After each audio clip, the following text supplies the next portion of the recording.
And we are back. Thank you so very much for choosing to stay with us. It feels absolutely great to be in your company. Now, right about now, it's time for us to have our gold conversation, and our guest in studio will be shedding more light when it comes to the egg quality and also the market perspective. We are joined by Dr. Fred Otieno, a vet from the Atlantis Life Science. Asante sana kwa kukuja. Thank you so very much for making time for us, right? Thank you again, man. All right, so we're going to jump straight into the conversation. We are now learning that there's qualities of eggs, meaning there's good eggs and Sure. bad eggs. Maybe you can start by telling us and also demonstrating for us, when you're talking about a good egg quality, how does it look like? Now, first of all, Ngina, to know what a good quality egg means, that means that, well, these are the characters that an egg possesses that makes a buyer or a consumer to prefer this particular egg from another one. Now, from that perspective, you find a good quality egg, just like the farmer told you. There are the sizes. You must have a good size. Again, another one, you must have a well-formed egg with a good egg shape. Another one, you must have an egg with a good color. For me here, you can see have some few eggs here for demonstration. And just on my far left, this particular egg here. You find that it is of good quality, well-formed, clean, and very neat. A buyer will prefer such a particular egg. Now, you find there are particular characteristics that you may find in other eggs that are not really preferable by the farmer. And those are the qualities that we'll say are of bad quality. Let us talk about the qualities that make an egg bad quality. Now, first of all, just as I said, the size of the egg. Here with me, I have a big size egg and a very tiny size egg. Now, for the big size one, this is one of the quality of a good egg. This is a quality of a poor quality egg. Then secondly, I have one here that has a lot of whitish material. This one, we say it has excess deposition of calcium in it. That makes the color be whitish. From the look of it, it is not as white as I say, but it has a characteristic of a pinkish color. Different, if I say white, this is the white one. This one is pinkish. The pinkish one possesses a lot of calcium deposit. So meaning the feeds that were given to the chicken had excess calcium. Exactly.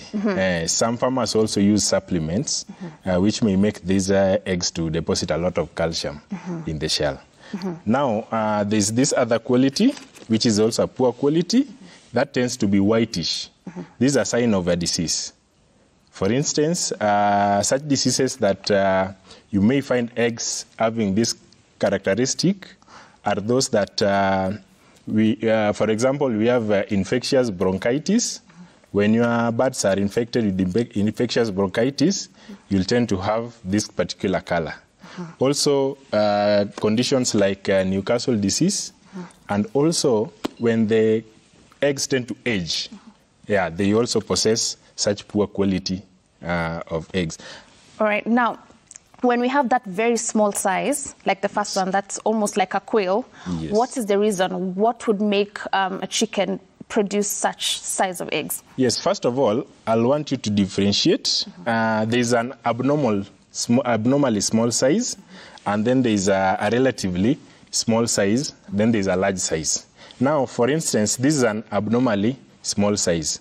This one occurs when there's a condition, there's a problem during there's a problem in the reproductive system that the bird cannot actually go through the complete process of reproduction so that you get a fully formed egg. In fact, in such eggs, you find the yolk is not there. Or if it is there, there are just some tiny materials in the yolk, meaning it is not full, it has not undergone the full process of reproduction. Yes. All right, now, bringing back to the white one, where we have said there's chances of disease, not the pink one, the white one, right? Sana sana kwa kuku ya kienyeji, we'll see the egg, the shell is white. Yes. So does that apply? Because ya kienyeji sana sana iko white. Yes, so is there a problem when it comes to kienyeji sababu inajua ni layers? Not really. Now for these ones, you know, they are breed specific. Okay. For instance, you have the layers breed. They'll tend to have this particular color, this particular egg color. But for the kienyeji ones, they'll tend to have a whitish. The reason being, for these layers, the feed they're given, they're always particular. Unlike that one of kienyeji birds, which are wandering around, we say they're free range. They may get a lot of feed, supplements, or even other particular feeds that will make the egg come up with this color. Yes, but definitely for kienyeji, it is not that it is a pathological condition. Yes. So now let's talk about when your chicken is sick and it's releasing this kind of egg. Yes. Does it have any health implications if I consume the egg like this? Exactly. The chicken will present with clinical signs. For instance, if you have infectious bronchitis, they'll be having respiratory infections. Also, for cases of infectious coryza, you'll also tend to have such particular color. And also when there's stress, especially during heat stress, also cold stress, the color will tend to change. Yeah, now the chicken will present with clinical signs that will definitely make you know there's a problem, and you will also see it in eggs. And if I cook this to consume as a human, will I still get the nutrients I was to get from a normal egg? Well, the nutrients are there, just like the normal egg, but it is not to the quality or to the standard that a good egg should have. Right. Yeah. Now, talk to us more about egg collection. What are some of the precautions a farmer needs to follow when they're doing egg collecting to minimize breakage? And also let's talk about hygiene practices that are expected as well. Yeah, thank you for that. Well, there are several hygiene practices that a farmer should always consider when collecting eggs. First of all, we don't want eggs that are contaminated, because that is the basic. Remember, when you're collecting eggs, especially for those that are reared in a deep litter system, you'll find there are feces there. I mean, chicken droppings are there, and there are also egg where the eggs are laid just on the droppings. So you tend to have a lot of dirty eggs. For instance, one that I have here. You see, these are a very dirty egg. Chances of this egg being contaminated is very high. Remember, inside this egg, there's a yolk, which is really nutritious. It has a lot of nutrients, and it tends to attract a lot of bacteria. So once it is in contact with something that is contaminated, there are pores on this shell, and this bacteria will get through those pores and affect the yolk. And that's why the farmer was telling you yolk is very important when considering the egg quality. So those are the reasons why you need to consider good hygiene practice when doing egg collection.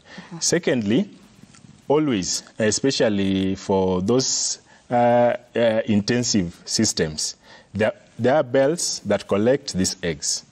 In these bells, they need to be disinfected and to be free of any bacterial contamination. And again, as a farmer, also you need to wash your hands, also disinfect your hands when doing this particular collection. There are several disinfectants that are very friendly to use in such conditions. For example, when collecting eggs, a disinfectant like Biosec, which is from the word biosecurity, creates a good biosecurity for your hands and even for the environment, so that when you do collection, it is healthy and free from any contamination. Great. Yes. Now, another challenge that we are seeing in the market right now and with our farmers is that we are having a shortage of chicks. We have visited several farmers and their brooding rooms are empty. True. What is the problem? Why are we facing that right now, and what are the repercussions if this does not change? Thank you. You remember when we had the corona, during that corona period, so many people ventured on this business of poultry production because it is something you can do remotely at home without any strains. And from there, that's the first time we began experiencing this particular high demand. As you know, right now, so many products that you use in the market are from poultry. And again, even the poultry products like eggs and even meat from the broilers, there's high demand in the market. Right now, the hatcheries we have cannot sustain the demand that is in the market. And that is why we are having this particular shortage of these chicks. If you go to hatcheries that are well developed like Kenchick, you find there's a long line of booking. For you to get day-old chicks, you have to wait for at least more than 4 months. Yeah, and that's why we are having this particular crisis. Is there a solution that we Yes, can put there's in a solution to this. In fact, it is a solution and also an opportunity for some investors to also get into the game. For instance, right now, we have few hatcheries that are registered with the Kenya Breeders Association, Kenya Poultry Breeders Association. And this hatchery, they cannot meet the demand. Remember, if we just estimate currently, the demand is at about 400,000 chicks per day. The demands that are there, 400,000 chicks. Right now, we cannot actually get to meet that demand. So what happens, we encourage investors to start buying what we call the parent stocks. The parent stocks are those that are bred from the original breeders, like the pure breeds. Like you have a pure breed of Leghorn, to give you cross it with another layer like Lamans. There's a breed called Lamans.